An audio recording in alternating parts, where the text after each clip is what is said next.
Good morning mga crayfish. So ito no, ito may mga nag-drop na. Ayun, may mga crayfish na maliliit na lumalangoy. So ito pwede na to. Pero hindi ako nagpapagpag kasi sure ako na gusto ko yung natural drop nila no. Ayun no, yung sa gilid siya. No, sana. Wala. Yun.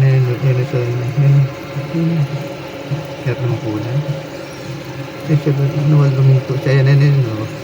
Pero itong mother crane na to, pwede na to i-drop. Magdadrop na to. Ito. O baka nakadrop na nga yun. Nakadrop na yung iba nito, alam ko yun.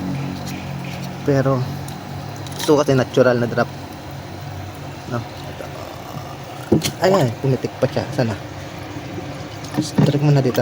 Titingnan ko lang yung mock crane mo. Ayan o, madami na siya. So minsan, pagka bumitaw na siya, pag gainan natin, okay na yun. Bumitaw na. Pero hindi pa.